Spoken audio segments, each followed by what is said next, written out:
I tell them all the time, I still ain't figured this out. I'm in it for the long run. I still ain't figured this out, man. She says she got the answers. I still ain't figured this out. He say he got the cues. I still ain't figured this out, man. I'm in it for the long run. And welcome to another episode of the Crappy Awesome Podcast. It's your host, Ceschi Ramos.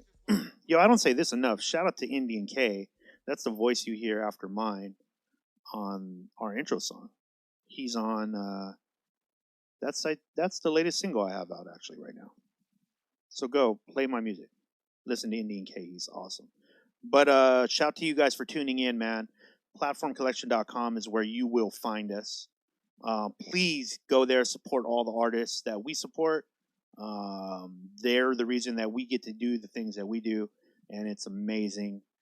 If you want to support us more so, you're watching this on YouTube and IGTV, you can see right there. Go there. Buy some Platform Collection merch. It's awesome. It says, I take hip-hop personal, a cool design by our friend Tony Alonso. Please go buy that, support. But if you don't want to do any of those things, and maybe you're listening on iTunes or TuneIn or the audio version, and you're like, what is he talking about? We got new merch. It was a drop over at platformcollection.com. Go there. I will say nothing more of that. Thank you again for tuning in. Today I got an amazing guest. He goes by the name of Ceschi Ramos. I can't say enough about my dude. An amazing artist. He's top tier for me in just creatives in general. He's one of those guys. Super talented. Runs a label called Fake 4 out of New Haven, Connecticut. Who has just a ton of music in their catalog, of just a great collection of very eclectic artists. So if you're into hip hop, you're into folk, you're into any type of alternative music, just go there. It's a plethora of great music. So Ceschi Ramos is on the show. As you guys know, we're new at this video stuff. I think the video started one question in. So I had just asked him where he was at during the pandemic. And yeah, this is my conversation with Ceschi Ramos already taking place. Career-wise, personal-wise, when things started shutting down, and was it like, did you take it serious right away? Did it seem like it was something that was serious where you're at? Like, what was happening? Well, so I had one foot in LA and one foot in New Haven, Connecticut, where my family's at. And I was actually going to move out of my spot in LA at the beginning of April. And so I was flying back to LA to get my shit together. And that's when it got really bad. And at first, I'm the type of person that does not cancel shows for anything. Yeah. So for me, I remember posting like, nothing's gonna stop these shows from happening, and then all the clubs were like, no, we're canceling all the shows. Yeah. So, and then I realized how serious it was. It hadn't really. I think we finished tour. I finished the tour with Gregory Pepper first week of March. I had about a week off, and I was about to do a show in Chicago, and that's when I found out how bad it was. And I ended up getting stuck in LA in the spot I was supposed to move out of. Ended up quarantining in LA for 3 months. Oh, wow. So most of March, April, but eventually at the beginning of June, our lease ran out, and I drove back to the East Coast, and I'm here now. In New Haven? Yeah. And what's it like out there? What's the, how are people? Is tensions high? Are people staying off the street? What's going on out there? Yeah, people are mostly pretty good about it here because New York got hit so badly. Yeah. I remember driving cross country, and you basically leave California, and people stopped giving a fuck. Like no mask anywhere. Yeah. At the first gas station outside of California, Arizona, wherever it was, um, no mask anywhere. No one Yeah. giving a fuck. It was just like, oh, it never happened here. Wow. Uh, and the deeper I got into the Midwest, the worse it got. I got to. I remember I stayed in some hotels, and I had picked hotels that had really um, strict policies. Yeah. So there's certain hotels. I think it was like the Hilton brand that had all this cooperation with Lysol or whatever, and they had all these strict policies about it. So I was like, okay, I'll go to those because they're nationwide and have these policies. But the people just swarms of people walking in. I can remember being in. I feel like I was in Nebraska or Iowa or something like that, and no, it was Nebraska. Yeah, it was Omaha, Nebraska, and just nobody gave a fuck, and I was shocked. Most of the United States just was not paying attention to it or caring like the way we were in LA, or most of us in LA were. And my family on the East Coast was. I drove when I finally got to New York and I started driving into New York, everyone was wearing masks Yeah. because it had hit so hard in New York that nobody could really ignore it.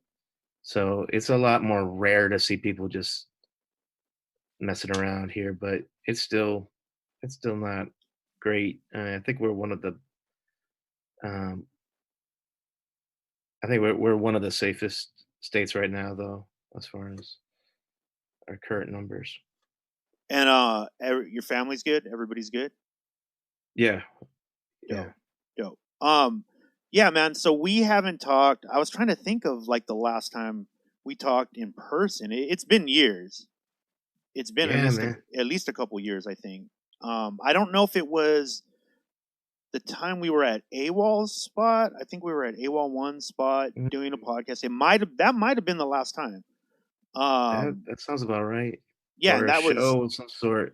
I feel like maybe a show in San Diego maybe a happened after show in that. San Diego. Yeah, actually, maybe that. You're probably right. That's true. But yeah, either way, it's been a while. If people are tuning in for the first time, or maybe this is the first time, you're linking in with Chesky, you can actually search at Platform Collection for the previous podcast. He tells a great. Well, he didn't tell it. We actually had a friend of ours tell an amazing story on his background and how 10 years ago. It's almost 10 years now, right? 10 years ago. It's 10 years since I got arrested. Yeah, Right, right. And he had for that. this experience going through the system and in jail. And correct me if I'm wrong, a lot of that experience fueled the direction that you went into and where you're at now. Um, does it still do that? Does it still That fuel that? experience. Yeah, I mean, I literally was thinking about it a lot today because a friend of mine who's in prison currently reached out, and yeah, it changes your whole idea of what freedom is. But so does something like this pandemic, right? yeah, yeah. So I feel like we're all tasting a bit of prison right now. Um, Are and we though? for, Because you've been there. Are we?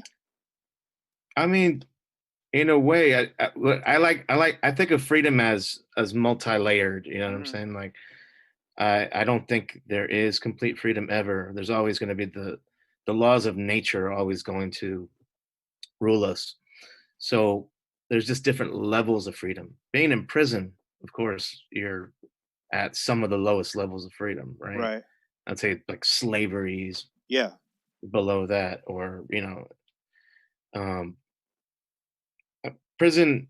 Though it does, you do realize when you get out of prison how there are levels of how law and society kind of imprisons you generally, um, every day.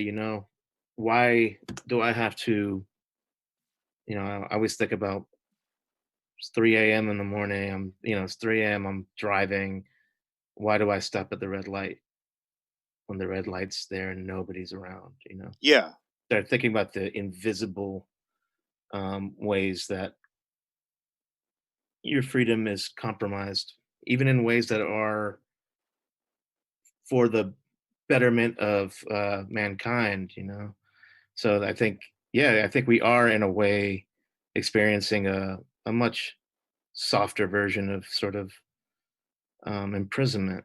yeah, I'm not, and I'm very serious about COVID because my family, my niece is sick. She has a condition. My mother has conditions that could put her at risk. So I'm very serious about it. But it's also something I think about quite often. I think about the layers of freedom um, and what we expect and what we think freedom is and how free we are. I think uh, once you're in prison, you think about it just way more often. Today, my brother got a phone call from one of our friends in prison, and I was just thinking about how for him, just walking outside um, is what he's looking forward to today. Like, yeah, yeah, I'm gonna go do my squats outside or whatever, yeah, And I was just thinking, fuck that, you know, I never want to go back. Um, I never want to feel that way again. Where that's what I look forward to. Like that level of freedom is what I look forward to. Just walking outside and breathing the air. yeah. Uh, I don't know. I kind of Does that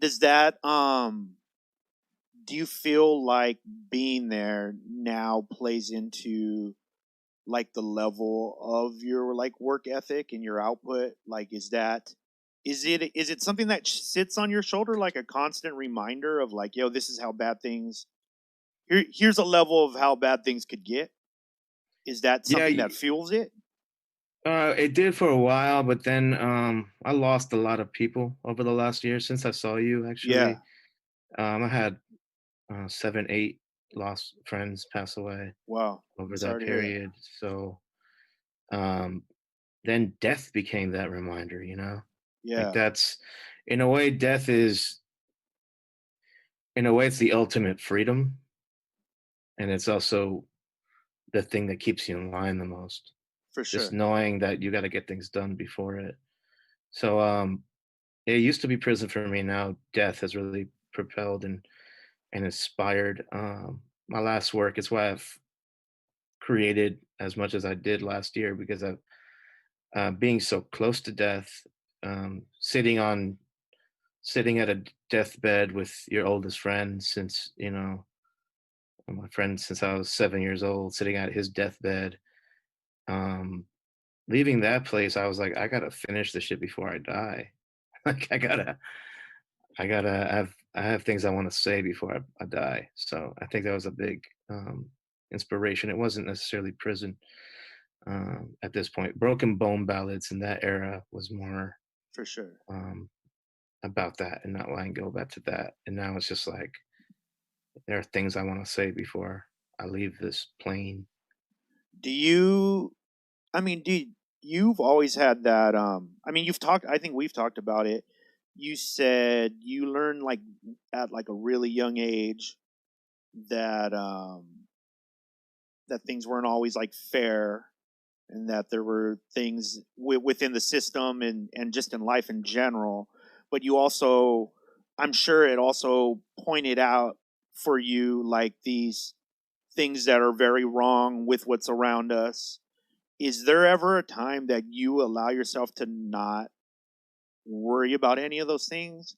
Because it seems to me a lot, I mean, in your art, in the things you put out, it feels like there's this angst that's there, like that's always there.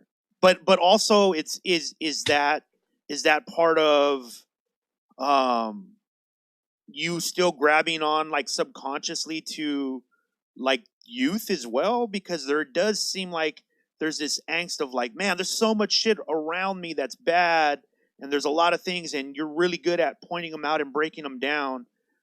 But is there ever a time where you're just like, okay, hold up, I just gotta let all that go and just be whatever close to normal you think normal is? You know what I mean? I don't know if I'm just asking it correct, but No, I know what you're saying. I yeah, mean, I think within the spectrum of what my solo music is or has been over the 15 years of creating it or whatever. Yeah, there are certain things I've decided to talk about and in certain ways I've written and a lot of that is I think you hit the nail on the head when you said it's based in youth angst that I yeah. could still capture from time to time. I feel like I capture it less and less. Um, just the older I get, you know what I mean? And But is it because you're getting happier? I think I don't necessarily think it's happiness. Maybe it's acceptance and contentment. Yeah, I don't think it's happiness. No, yeah, I just think there's certain things I've learned to accept and not get so worked up over. But it's the way I think about politics. You know, a lot of people are like, "Oh, take politics out of your music." I liked you when you didn't have politics in your music. I don't look at politics like maybe other people do. I don't think it's a choice. I think we are politics is like the air we breathe. Like we all live in politics every single day. yeah, We are products of it. We are manipulated by it. We are influenced by it. We can't just. We could attempt to ignore it, and a lot of music does, but I think music that's even completely trying to ignore it winds up being political. It's inherent.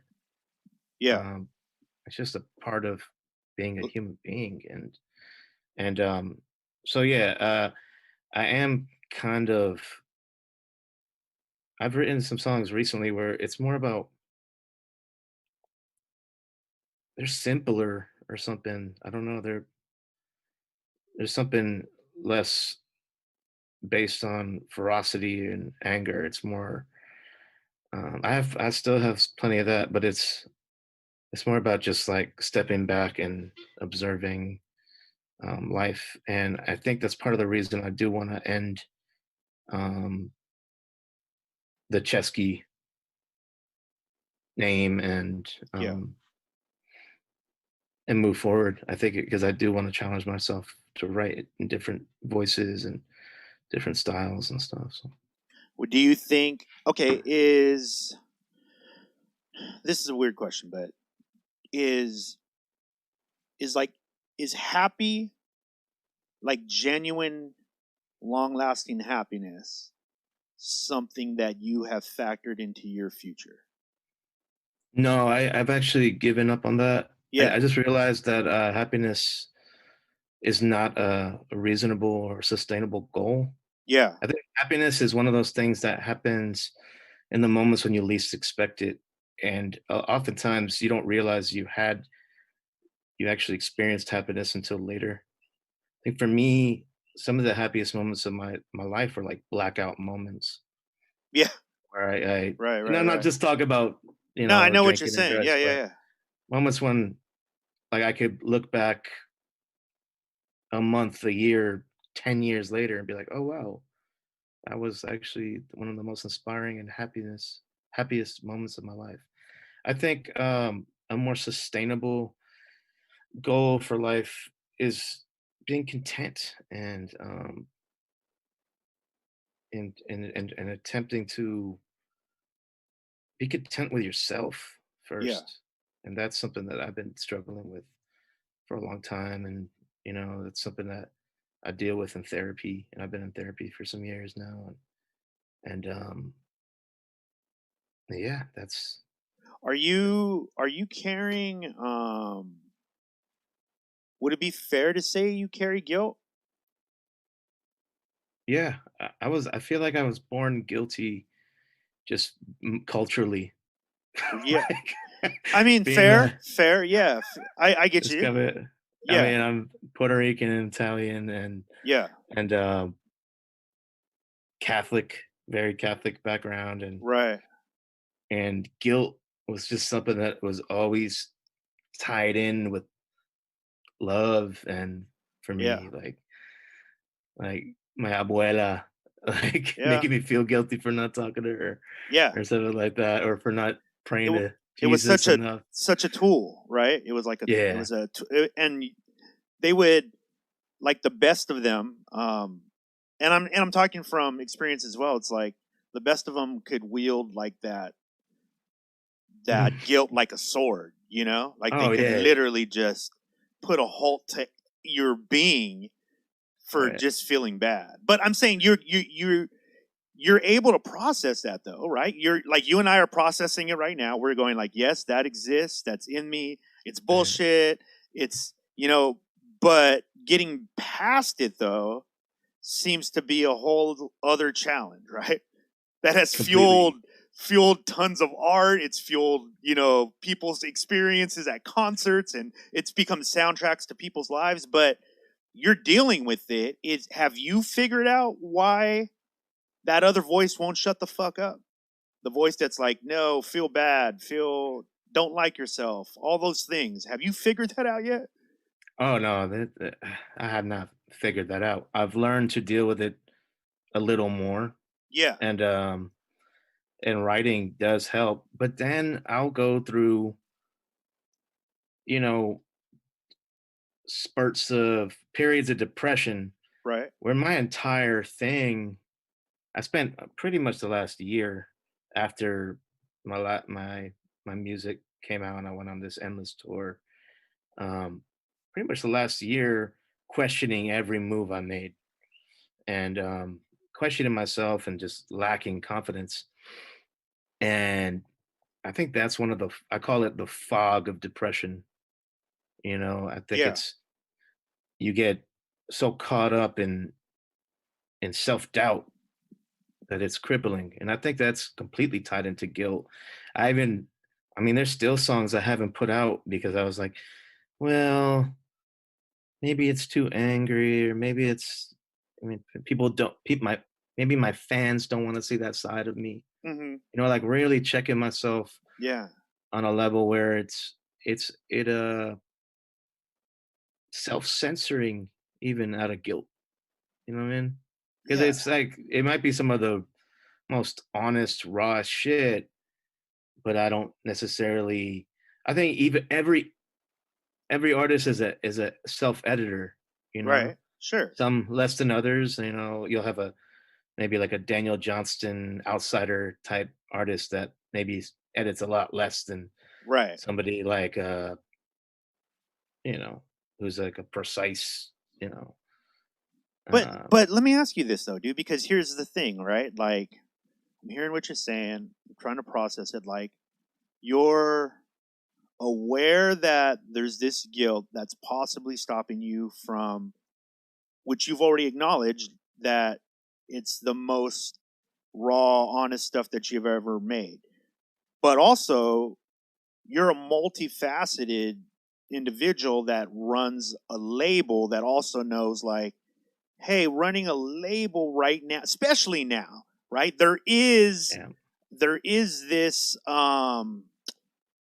there being genuine as much as possible is a home run a lot of the times, especially when you're pushing art, right? And you're making and you're trying to have some sort of monetary relationship with the art, whether it's just to keep food in artists' mouths or keep them working. Nonetheless, one of the things that always is a home run, one of the things that always works is a song that is so raw that people go, damn, that's the rawest shit he ever said, whether they like it or not, right? Sometimes even it's even more popular if they don't like it as much, or at mhm. first it jolts them before they like it.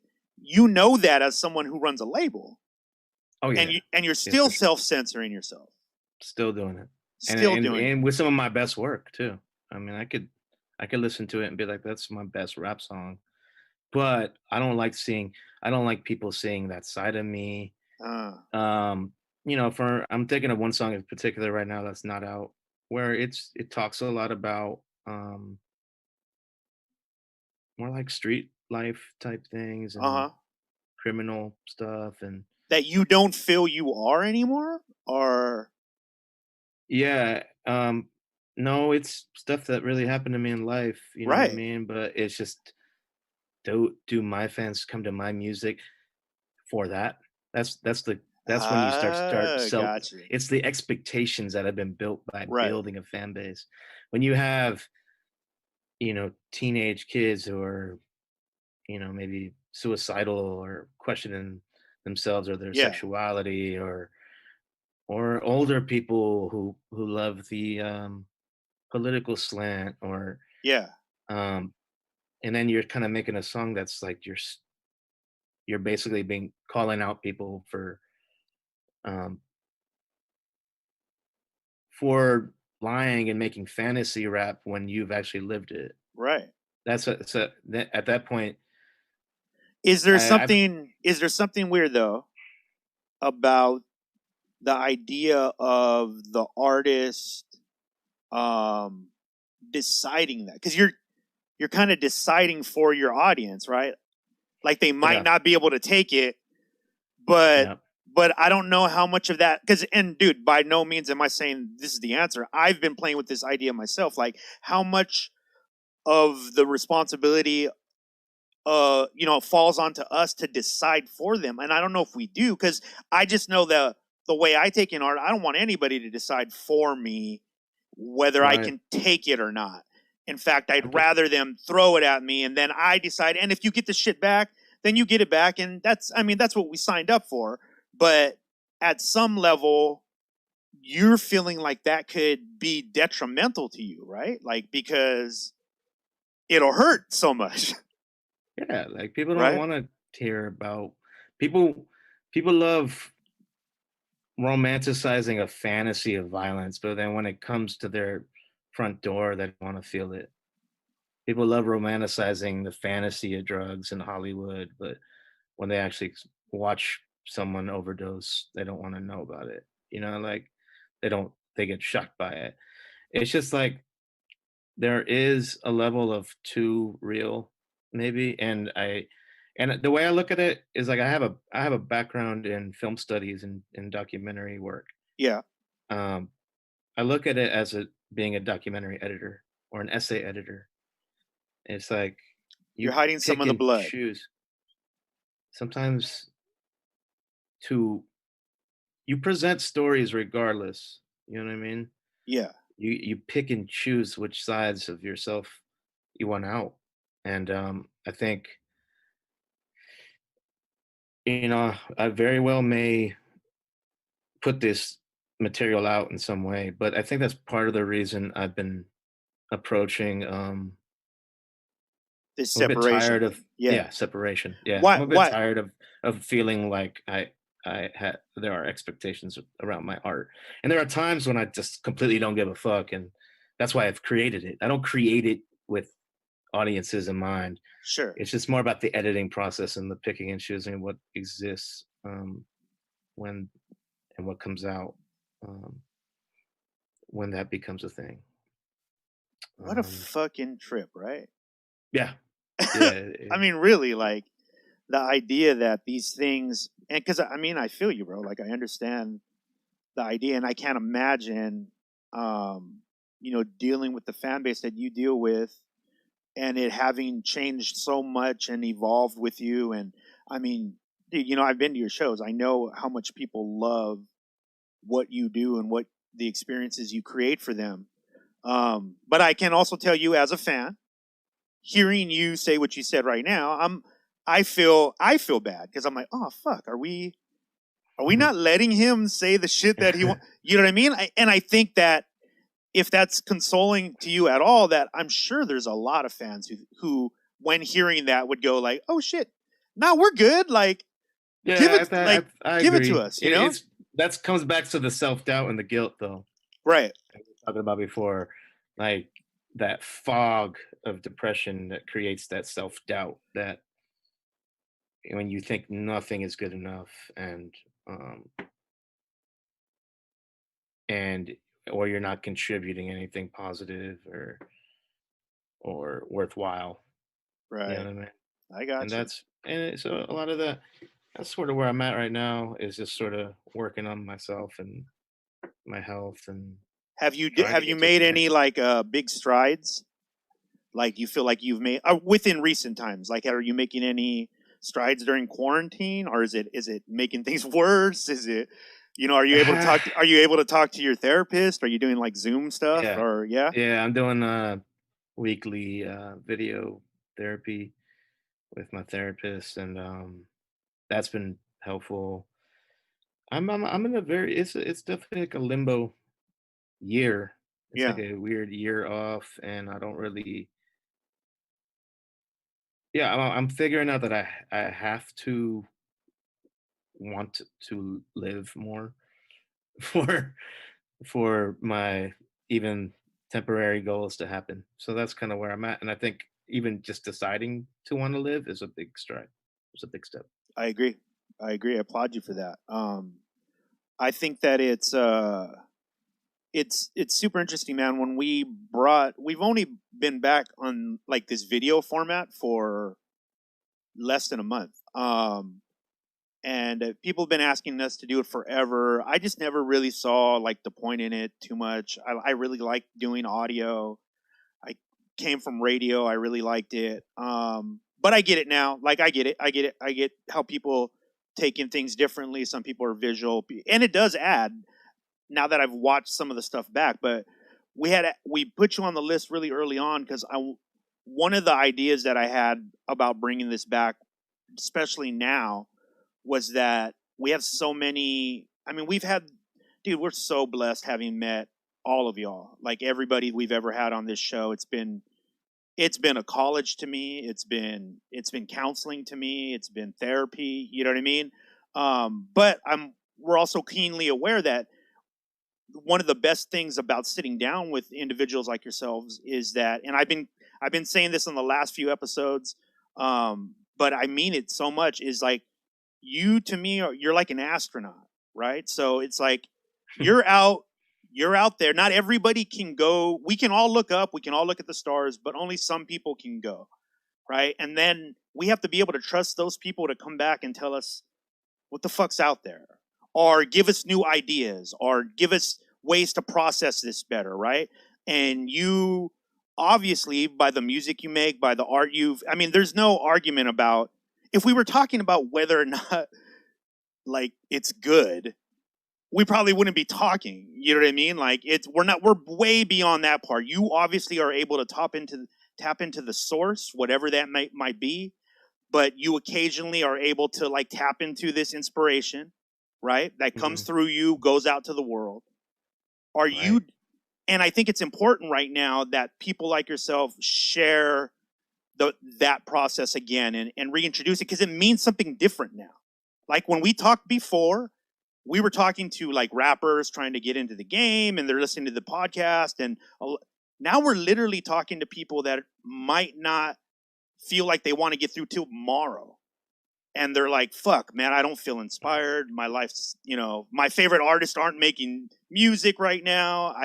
They're not even feeding me. You know what I mean? And I think it's important that for people to understand, like, yo, one, you're a part of all that. You're not void of those experiences. You too are going through those experiences. But it's also Completely. cool to have a professional, an astronaut, sit down with us every once in a while, go, hey guys, like, yeah, this is what's going on. It's okay. People have these kinds of feelings. I've been having For these sure. feelings. You know what I mean? For sure. For sure. And I just wanted to really thank you for that, man, because you Thank got you for you having me. It's already been a great talk. you've always been one of my favorite artists. You're at you're one of my top artists. I'm not Thank you, man. I'm not kissing your ass. You know that. But you are. I just love the fact, I love how much originality means to you, and how much like an Sure. original voice means to you. That's super important to me. Um, but I also want to tap in a little bit about your idea behind some of this music that hasn't come out, but it's obvious that you have an opinion on that. That the fantasy of hip hop. Do you think this pandemic is killing some of that right now? I've heard people say that, like the people who don't really care about doing this for something bigger aren't really making any music right now. There's not a lot of pop songs dropping right now because they're afraid, right? They're afraid like they're going to get criticized or whatever, rightfully so, maybe. Interesting. But Yeah. but how do you feel about it? Like, what do you think this thing is doing to the art world? I think it's just a big pause because I think in many ways people they have that music, that fantasy music ready to go, Yeah, and they're just taking their time to put it out, figuring out when the best time to do it is. They're not trying to they realize the industry is not um in a normal mode right now, so they can't do the tour that's attached to the pop record. They can't do the same promotion that's attached to the pop record. So I think that music is still being made and still going on. I yeah, just think the entire industry, from film to TV to music, is on pause. yeah, People are figuring out other ways to create content from situations like this, but on national TV, and right. they want to. I Yeah, and at the same time, it is kind of funny, on a more underground or indie level.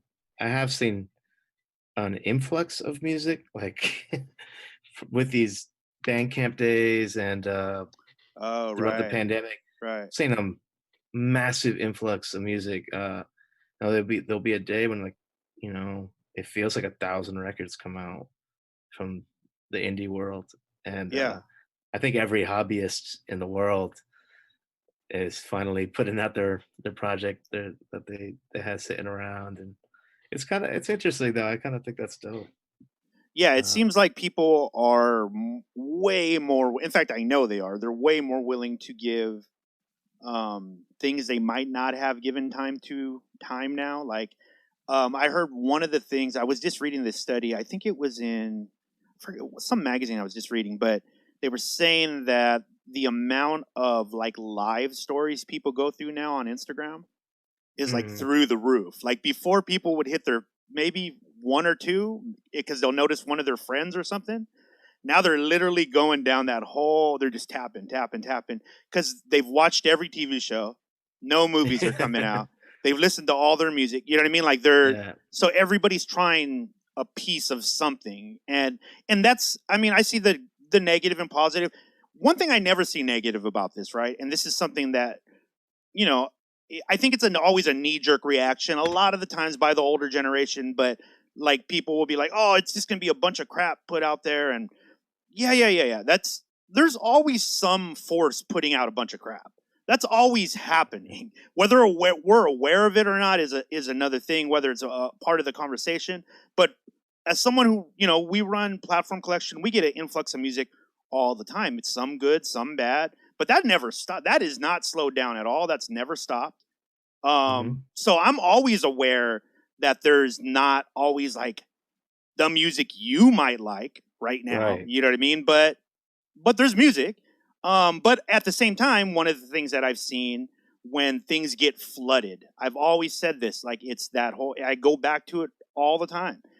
If everything is for free on a car lot, you're probably still taking the best car. You're still going to Mm, do that. So it doesn't really matter. It's not. We can't force. I know that this is a fear, and I know systematically there's ways to do it, but I think it is way more complicated to force mediocrity on people than we think it is. Like a oh, lot of I people think agree. that's like it's just we're gonna get dumbed down, right? I agree. But I go back to the idea that most of my friends, most of your friends, um, were probably against Instagram when it first came out, right? And a I lot don't of even our remember at this point. yeah, a lot of our what ended up happening is things just started to evolve, and then artists just did what they normally do. They used it the way they wanted to use it. They decided it didn't have rules and I can do whatever. We could do things like this. We could talk to our fans directly. I think it's always that knee jerk of, oh, things are going to get bad. You know, too much means bad. But from what I've seen so far, at least, that part of it seems to work itself out naturally, always. Plus, we're dealing with a younger generation that's growing up right now in a weird fucking time. You Yeah, I know, think like, about that constantly. About just seeing these kids. I remember walking through LA, just looking at kids in their yards, just being yeah, like, "How the yeah, fuck would it be like being a teenager in this time?" And then, the protests started happening yep, at around that time, and I was like, okay, yeah, they've been, there's a lot of of rage, course, right, and for yeah, good reasons, and I get it. And there's kids in the street looting and whiling out. I get it. Like, let especially right now, let it's me ask you been. this, dude. And because I know you've had strong opinions on stuff like this before in the past, and you may still. And I know this is a tough question, but if we're Monday morning quarterbacking it right now, right, for the sake of conversation, what has to happen to policing in America for it to be okay with at least the majority of the country? I think the first things I think about Europe a lot when I think about policing. Mm, Not that Europe's perfect in any way, but I remember talking to a friend in Switzerland about this, and he was like, they go through these rigorous psychological evaluations, examinations. If they have bully syndromes, if they're even like showcasing, uh, if they're bullies in any way, and this is by a therapist deciding, they yeah, won't be allowed to be a police officer. right. Um, I just think police, at the very least, I think it has. I think the entire idea of policing has to be completely uh, rethought. I think it's still based in this really problematic idea of power, where police in this country are hunting people, or they're assuming people are guilty. Yeah, It's a very different feeling in other countries that I've been to, where it's more like we assume you're doing the right thing, and we may get involved to, we may get involved when it's necessary. yeah, Out here, it's more like everyone's doing the wrong thing, and we're out to catch them, whether they did it yeah, or not. yeah, And I think just that basic philosophy of policing in this country is so deeply rooted in ideas of slavery and power, that have been in this country since it's been a country. yeah, We have to start. It starts with education. It starts with demilitarization. yeah, I mean, there's these police. Uh, they have tanks in cities like my little city in New Haven. Why right. do they have armored vehicles here? Why are they given these massive budgets? Um, LA is a great example. Why are they given such a massive budget there? I know it's a massive city, but it's just like, why do we expect that? Why can't we consider a world where it's more about expecting people to do good and then trying to help people? It's not about help, it's about pure punishment at this point. And I understand that's very hard for people to conceive right now, but it begins with education, it begins with demilitarization, it goes to defunding, it goes to challenging the ideas that we have of policing and prisons and power in America, how it works. It has to be, um, we have to completely think about other potentials, and I know it's very difficult. That is, man. It's I had a friend run for Congress this year, right? That was like my first experience, um, like on that side of the political system. I was helping him run his campaign, um, and man, like really learning the ins and outs of that stuff. I just really saw like, okay, so the change that we actually need, right? Like, not that all this stuff is in steps in the right direction, because it absolutely is, and nothing in this country has ever changed without some physical movement. That's just in history. It's not even just our country, but I also know that we're now at like this technological peak, right? And it seems to just be moving in that direction solely. Like, we're just moving up technologically, and it doesn't feel necessarily like, for lack of better description, like spiritually we're keeping up with that at all. You know what I mean? Like, it seems like Mhm. there's parts of the world that are kind of waking up to that a little bit right now, but the reason I feel like it's so complicated is because, like, fundamentally, right, we have to just be okay. Like, there's not even, I feel like there needs to be constant PSAs of, hey, everybody, change is not bad. Like, just Right. that basic idea of change is not bad. I Right. can't count how many people, when I had these conversations earlier in the month with a bunch of people about like what defunding the police means, and how Mhm. I do understand that, yeah, the marketing of that movement of defund the police is bad. It's bad. You say It's defund, unclear. right? Yeah. Older people need my mom immediately. What? No police? What? That's horrible.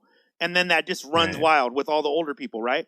But the idea of, That's the say, goal, though. I'll tell you, that's the goal, though. That's my it is ultimate goal. it is absolutely Having the no goal, police would be the ultimate goal, but right? I understand that's not a thing that could happen tomorrow. I really do, and I think that would be very naive of me to say so. And a lot of my anarchist friends will be angry at me for saying that, but yeah, I think I don't want actually. I Yeah, believe because in I the don't think steps. we're ready for that. You know what I No, mean? not Like, at all. we have to get, again, like, art. Again, it's like a fundamental change in our perspective of life, and where does that begin? And if artists are not the tip of that spear, I don't know what is. Like, there isn't.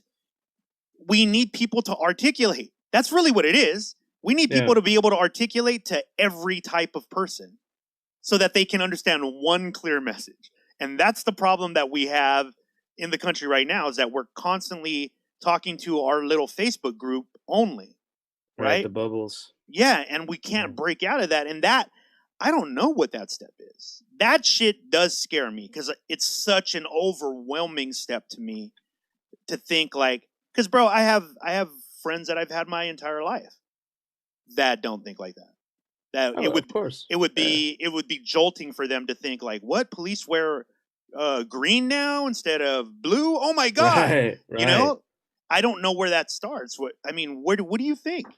I mean, I think one thing is the idea of the monolith. And we're talking about police again.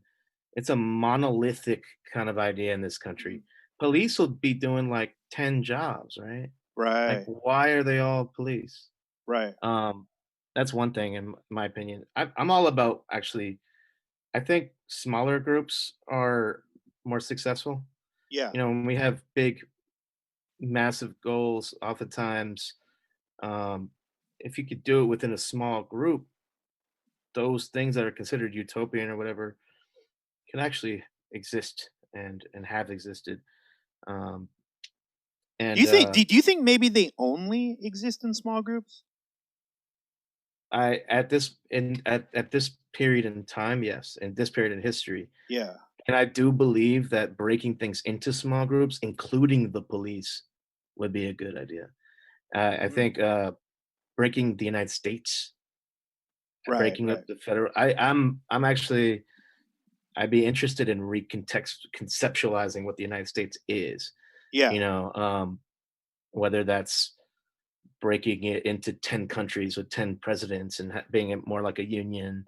I mean, I'm interested in these ideas that could happen, that could really happen. There's like, there are these monolithic systems of power, the Supreme Court, um, Yeah. the federal government, where it's like they can't really be controlled and they can't really speak for everybody. Right. So I'm very interested in in certain reform that could be done to make smaller um, groups that represent people better, and that's actually taking steps towards democracy, which is something that we're so far away from at this Right. point in history that we don't even understand what democracy is. I think people would actually be um, really upset by pure democracy in this Yeah. country. Yeah. Yeah. Yeah. Yeah. Because I think we've um, lost that. I mean, again, it's that what we started doing, I feel like, is describing democracy in ways that people could understand it as opposed to what it is, right? right, Like how it would suit people, because that's usually how it's explained in how it would suit you or how it doesn't suit you, right? Like those are it's never anything in the middle. It seems like a lot of the talking heads that we have, which is weird because we're two talking heads at this moment. yeah, Um, but a lot of the talking heads, it seems like we're we can't even get our politicians to think beyond two teams. You know what I mean? And no, the yeah, ridiculousness of, I mean, dude, it's ridiculous that we have one dude that decides a bunch of shit, right? Like that doesn't even, yeah. it doesn't I make think any it's sense. absurd. Right. I think it's absurd, Yeah. and I think it's super antiquated, and I also think it's not sustainable. We The only reason it's sustained this long is because we've been so complacent and in accepting it. But the thing is, people don't change until they're watching their kids get bombed. You know what I mean? Right. Oftentimes, it takes it takes something like a pandemic to get them out of their, I to agree. get people to pay attention, to get people to stop and really pay attention and look into themselves and looking at their families, look at their own problems, and then look at the problems of history. And I think it is a revolutionary time right now I agree. because all of these it's an educational time for our country right now. um, and I think education is the beginning of everything. Education the is the cure to ignorance. You know what I mean? Yeah. Ignorance is the reason Donald Trump is a president right now. Um, I think I think and it's strange because so many people, in the age of disinformation, that's also really complicated, right? Right. Um, because so much education, quote unquote, happens every day on the internet or whatever, like Yeah. a Yeah. bullshit like YouTube video Yep. maybe out there, um, educating the woke people that believe Donald Trump is fighting the pedophiles or whatever he's Right. Right. doing, Right. even though Right. he's Oh, so literally weird. funded them. And So like, I weird. look at the Epstein story and I think Yeah. about that. I think that's the most important story of our time right now. It's one of the most fascinating stories to me. I feel Um, like it's going to show us a part of the mechanism that we rarely get to see. You know what I yeah, mean? Or at least our generations have never seen, right? I Like mean, we're he was paid and he died for power in a way that we've never seen so overtly yeah. in this country. Yeah. And like seeing someone like, did you watch the documentary? Yes, I did. Netflix? Yeah. Yes. Uh, I hate to laugh every time I see Bill Clinton, but like there's a part when Bill Clinton's like, I never went to that island. Yeah. And then the guy that worked at the fucking island is like, yeah, Bill was right there in the kitchen, like, Yeah, dude. and Yeah. the teenage girl who was getting like fucked by the prince in the pool was like, yeah, I saw Bill like having a sandwich. Dude, there's supposedly it dropped this morning. In fact, I don't know what her name is, but his accomplice that was recently arrested as well. Right. She's got video. I mean, there's people coming out saying From that the apartment. she's got video of that prince and that girl literally in some compromising positions, and it's I can't imagine. I mean, they said that he kept track of everything. Everything was bugged. Everything was filmed, which makes sense because to him it was that was his business, right? Like he was in the business of extortion, and that's a pimp. You know, yeah. I mean, that's the only way I could really look at it. He was a pimp that was paid royally to keep secrets, and he stuck to it. You know, whether I don't know how he died. I mean, that's a very What do you think? I have no idea. I mean, dealing with so much power. I mean, it's a fishy situation. I mean, Right. regardless of if he did it himself or not, it's still like really the most like high profile case. You're gonna let this dude go Right. through the process of hanging himself, whatever. Like, Right. The guards are going to go out and have a cigarette right around that time.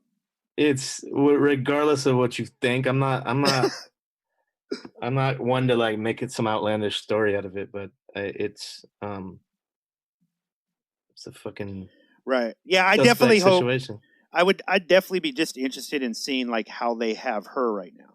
You know what I mean? Because everyone in the world's got to think like, how long is this girl even going to make it to court? You know, and what the talking about like fundamentally changing, right? That is something. Say she doesn't make it to court, right? Say they off her, and I know there's not nobody's going to feel sorry for her, but the idea that we might get over that in a week and not see that for what it is so scary. That's again, like when I think about the fundamental changes that we have to make, like, yo, if that happens, we should be in I mean, it's literally exposing what we're under. You just got to look through the layers. There it is, right there. That's proof. It's all a fix. Like how many pictures with the current president do you got to see? Right. How many pictures with other presidents? How many pictures with princes and billionaires do you have to see to understand that this is power? Yeah. And we're understanding how power works. Like, we don't get it. It is hidden from us. It is hidden from us. And we're just taking a little peek into it through this case. I think that's the fascinating thing here. I think the encouraging thing, because I know, guys, we're probably talking, I hope we're not getting you down today. You're hanging with us. You're just hanging out with us. You're shooting the shit.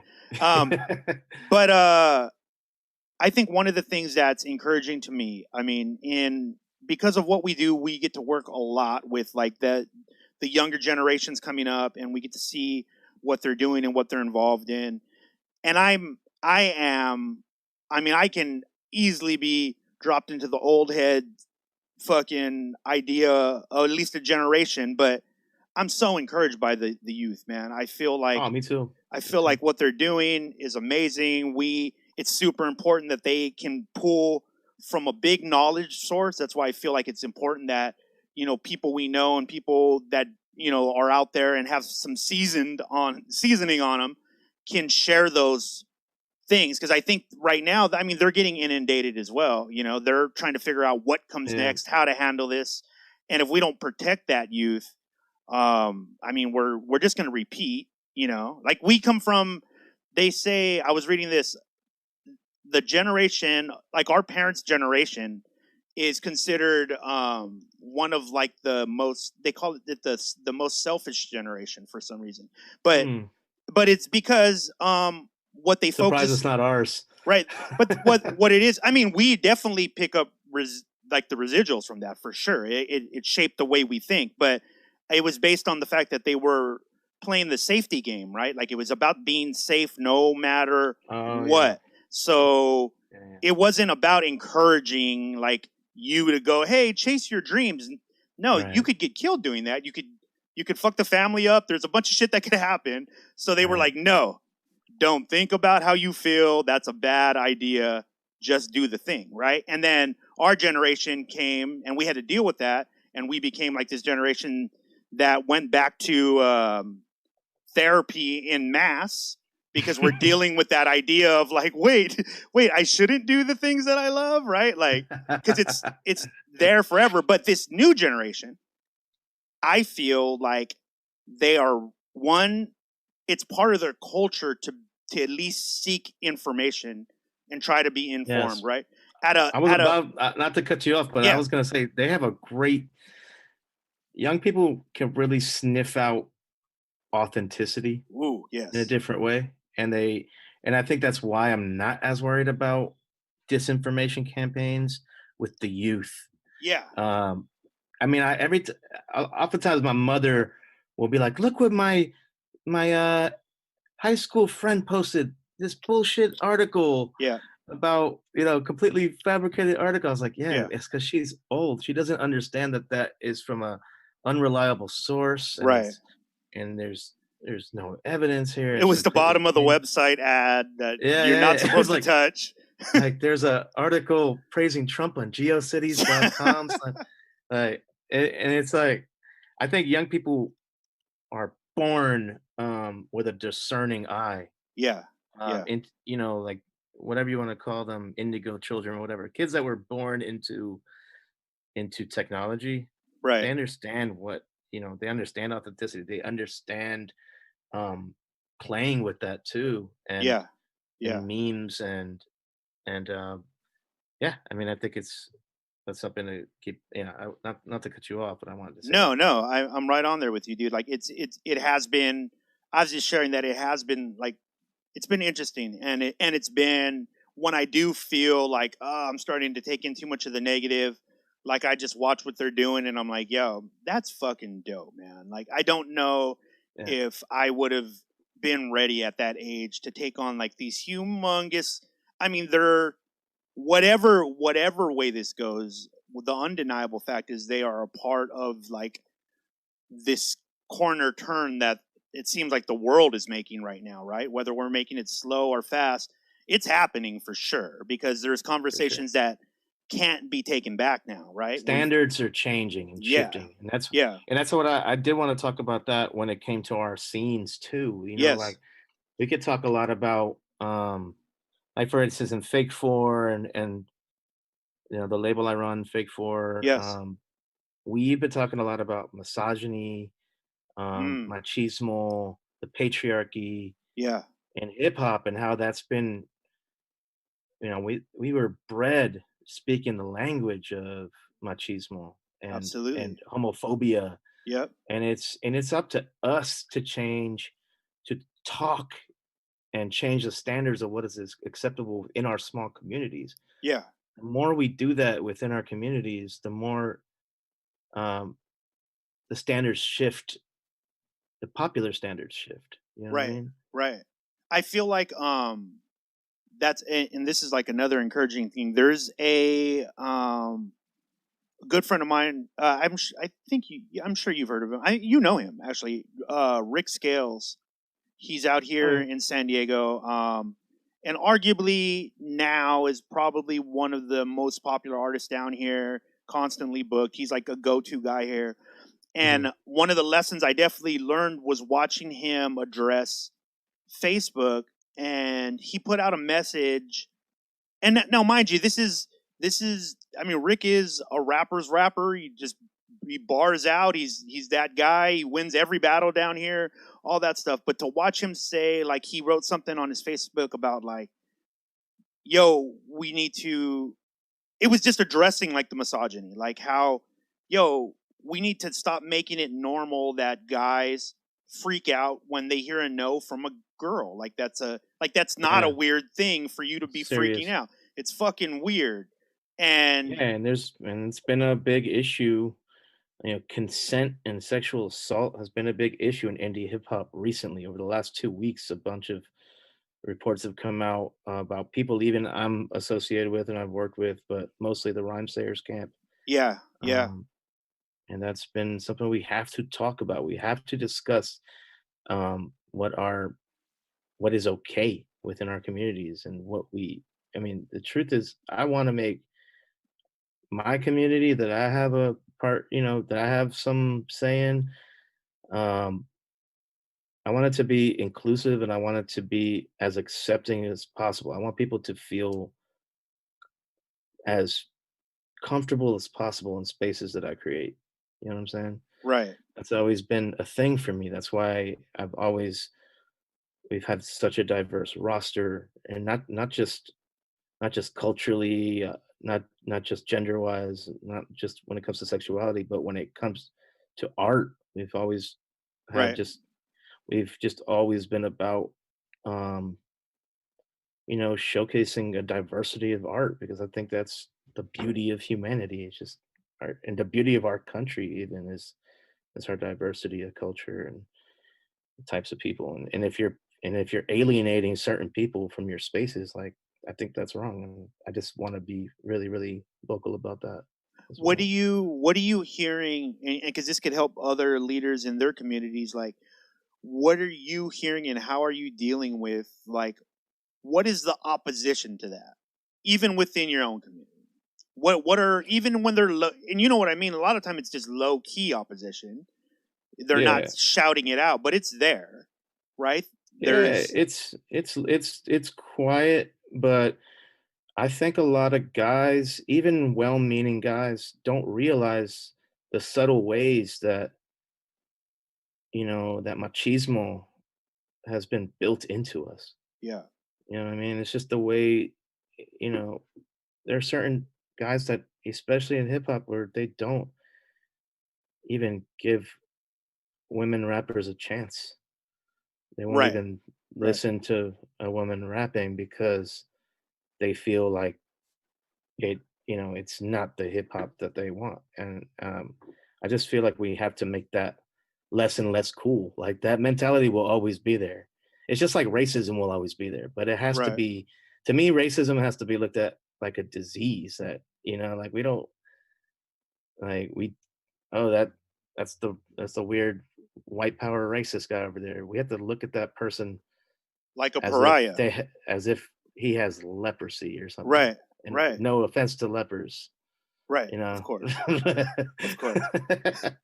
what I'm saying, though? You have to, yeah, it has to be unacceptable in our communities um before things change. And then it's about education. It's about listening to how women feel and how gay people feel, trans people feel. We have to listen and treat people with mutual respect. It's, treat them like a version of yourself, which is what they are. Yeah, And I think, yeah, and the backlash is oftentimes is from well-meaning guys who just feel really lost. It's like, imagine it's it, you know, there's well-meaning people in the All Lives Matter uh movement. You know what absolutely, I'm saying? absolutely. I don't believe they're all hateful people. I think there's some really well-meaning people. It's just their ignorance that they don't understand that Black Lives Matter is not actually attacking all other Right, human beings or something like right, that. right, right, right. And it's about, so there is backlash, because once you start making a discussion that's uncomfortable and questions this, the power of one type of person over another, whether it's a man over a woman, or whatever, those people who have been born into those spaces of privilege, it's uncomfortable for them to check themselves oftentimes. Um, Absolutely. that's mostly what I've seen, and and then I've also seen a retaliation where it's like, these women have gone too far, like, Right, and right. uh, and sometimes I might um, quietly understand where they're coming from, because it is change is extremely uncomfortable. I still think change is extremely necessary and natural. It is Right. not something we can just hide from. It happens every day. And every day we're taking steps in a direction. We have to we have to decide what that direction is. And that's what this time is for, I think. Yeah, it seems like, again, like, it comes back to, like, that fundamental change, like these fundamental changes of, because it seems as if opposition itself is like Well, I mean, obviously it is. It's sewn into like the fabric of what America is, right? It's not like we're preaching as a part of like the American discourse. We're not preaching, hey guys, find balance with each other and listen to each other. That's not something Americans might push that, but the idea of what America is to most people isn't that, right? It's like we're the best, you're the best, or you're the worst, right? And that's a hard thing to break. I don't know what culture that has taken part in America's growth that doesn't possess that need for opposition. You know what I mean? Like it's like this Right. There's inherent need, like for some reason. that fierce independence. Right. Also, it's like we've been built with these ideas of being fiercely independent, and I think that's in a lot of ways it's been so deeply problematic for our country, right? Yeah. It's like I'm so fiercely independent, I won't accept healthcare. Right. Right. I'm Exactly. so fiercely independent, I'm gonna take my mask off when I want and kill a bunch of people. Right. It's like, or I'm physically going to kill somebody else. Or I'm physically because I'm so independent.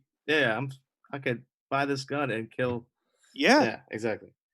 And I think that's part of. I think we have to realize the problems, the inherent problem. You know, I'm all about ideas of taking steps towards freedom. Don't get me twisted.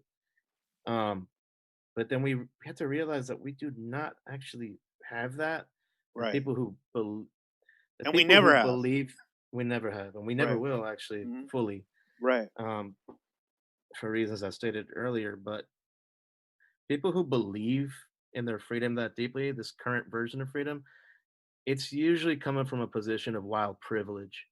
Right. And that's something that they need to start checking. It's like, you know what? No one should touch my money. It's because you probably have a lot of fucking money. Right. No one should talk about my race. It's probably because you are from that powerful race that laws have been created for and by. Right. No one should talk about my sexuality, my manhood. It's because no one's checked that, and I totally get it. When you're like, when you're Scrooge McDuck sitting on your fucking mountain of gold, right? You might want to grab a gun so people don't touch it. Yeah, you know what I'm saying, like you want to protect that version of freedom. We just have the truth is the majority of us in this country do not have those freedoms. Right. And we never will.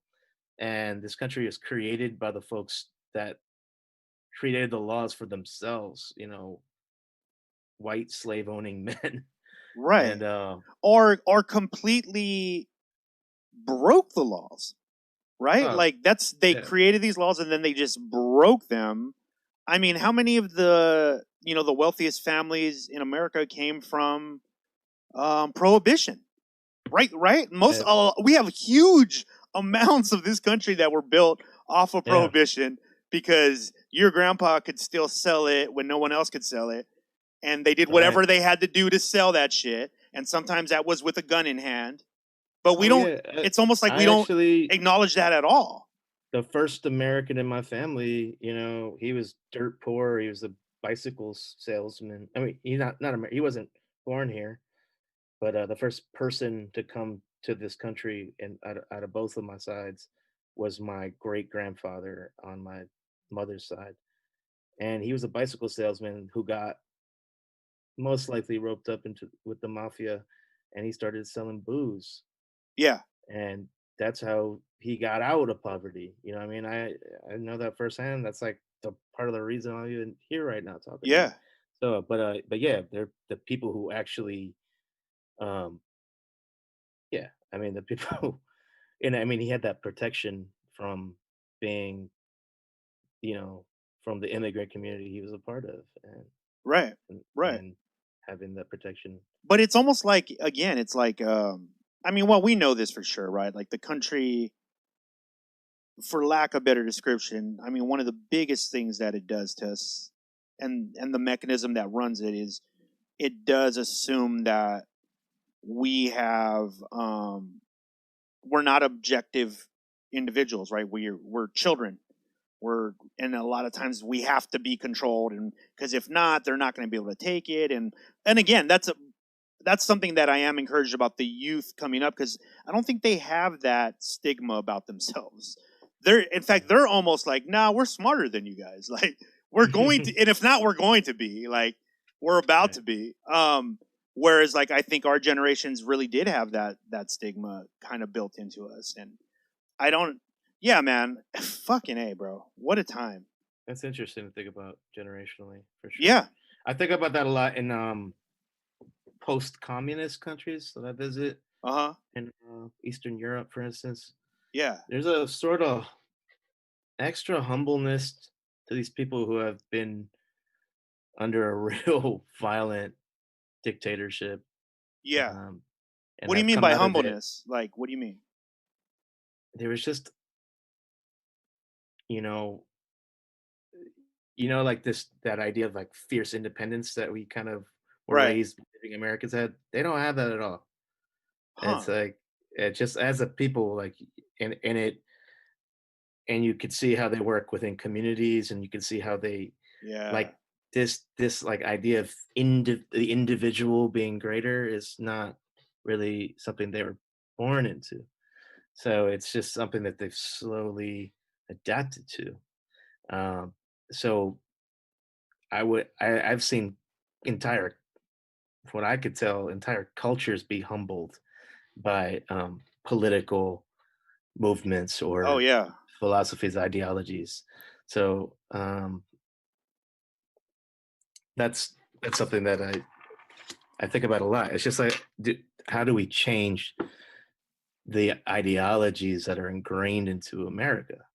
And I think in a lot of ways, you could criticize whatever you want with Trump, but I think that's sort of what Trump talks about, and that's why he has a following. Right. He's trying to defend this antiquated ideology of what the American is, which is really like from this position, of racism and xenophobia and Sure. homophobia and all that. Yeah. So Power yeah, over just power, wielding power. Yeah. It's I think about, like one of the things that we're doing over at Platform Collection is just, coming up with just new systems on how to keep people safe, our own staff, but also how to keep creating. And obviously it seems like it's almost, I just feel like if you're relatively good person, it's hard for you to put anything out into the world right now without that little bit of extra thought of like, like, should I say, is this the time? But for you running Fake 4, right? I mean, this is another thing that almost 10 years ago now, the fans got together and made sure that it would still have breath in its lungs and pushed it. And you, well, as we've discussed already, carry a lot of burden on your shoulders, and I'm sure that is something that weighs heavy, a lot of the support that you guys constantly get. But even in this time, it's got to be challenging, right? I mean, you deal with so many artists. You deal with a lot of artists. I was just on the YouTube, and you guys have just a catalog of just tons of diverse art from all around too. So how are you managing all that? So we don't, I guess I haven't been too clear about this in the past, but we don't really like, we don't do artist deals. We do licensing deals for albums. Yeah. So we don't, there's only in very few situations have we actually owned any material by an artist. And that's because the artist reached out to us about wanting to sell it. Yeah. So, and it's worked out, and so we don't necessarily, so our roster is not, I look at it as a curated discography, you know what I mean? It's not like all these artists are active on Fake 4.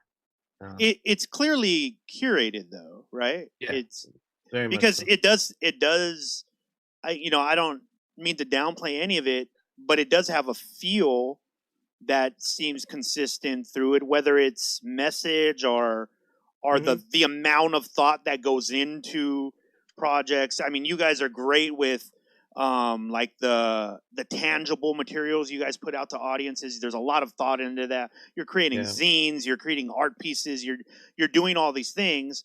But does that, like, even with the licensing, is it, because it does seem like it's still being managed somehow, or is that just Yeah, the way we it looks have a like from the outside? no, we have a team, Yeah. like you know, um, Dylan is a label manager, is a young, real smart young cat. Nikki, she she's been doing a lot of the support group stuff on Facebook and just fan interaction, social media stuff. And she also started during quarantine. We actually started Fake for Friday Twitch streams. Right. So we've been doing these Twitch stream Live performances, performances, right? Yeah. and it's just another way to curate and show where diversity of artists and have these cool bills put together on a live stream. And that was Nikki Anarchy's idea. We have Mo, who's my roommate, um, and DJ, shipping products. It's a small family of people, but How much are you definitely have a involved team. in the day to day? I'm involved in making decisions. Yeah. I don't do a lot of the day to day is handled by Dylan. Um, as far as like manufacturing stuff, talking to our distributor. Jeep is our last label manager is now our distribution rep as well. So yeah, we have like our family of people that we work with, and really what I've been trying to focus on my art more than anything, but I end up making a lot of decisions for it too. What comes out, oftentimes I listen to projects and give my 2 cents on it. I'm not extremely involved, but uh, I like to make sure it represents what we stand for and it makes sense within the catalog. That's what I do. Are you the this I also pay the bills. Also, I should say got you. that. Oh, but are you the a like are you the A&R component of the label? Are you finding, hey, this fits great? I mean, are you doing the curating yourself? Yeah. Yes. Dope. That's I amazing. mean, other people brought me projects before, but I have the last word That's up awesome. until now. Yeah. Yo, okay, so man, and I don't want to keep you too much longer, dude, but uh, you've been watching, all this happen. There's obviously protests going on the daily. Um, from what you've seen, right? And obviously, you've been on. You're in New Haven right now, but you were in LA. So Yeah. And you've got I was out there for protests in LA too. My last days there before I left. Yeah. right. So with all that's going on, are you do you have any idea in your mind when you think you'll get back to some semblance of normality, at least with your job? No. No, yeah, that's a I assume this year's canceled, yeah. and I do have shows booked in the UK. I've canceled everything in the United States. Um, I don't, and that's what I've been really dealing with now is just kind of trying to decide what to do, what to focus on right now, Yeah, during this time when I have plenty I could do. It's just about getting over the initial shock of change. You know what I'm saying? Like I was used to traveling constantly. So after that initial shock, it's like, okay, what do we do now? Like, how are we going to spend this time? Like, what's the best way I could spend the rest of this year off that I've been wanting forever, by right. the way. Yeah, I've been yeah, wanting a yeah, fucking year off forever, but yeah. But not forced on I you. didn't not like this. Yeah. Right. Yeah. And so yeah, I guess I have no idea. I have no answers. Um, I would assume sometime next year, but Hmm. Yeah. I hope, and I still plan on releasing. Um, I don't know if you know, but I've been working on a trilogy. I Yeah. released two pieces of the trilogy, Sad Fat Luck and Sun Soleil. The Yeah. third piece of that trilogy is was supposed to come out this year, and we've had to push it back to next year now because of multiple reasons, not just COVID, not just the fact that I can't go back to my producer Factor studio in Canada, but his studio also flooded during COVID. Oh wow. So it's just been one thing after another, obstacles, and it just From kind of what? told us to step back. A pipe bursting. Oh wow. Oh wow. Fuck. Yeah. So he's just rebuilding that right now. And I think, and I've been focused on trying to record some acoustic material I've been Yeah. writing over time. And that'll be a different thing outside of the trilogy.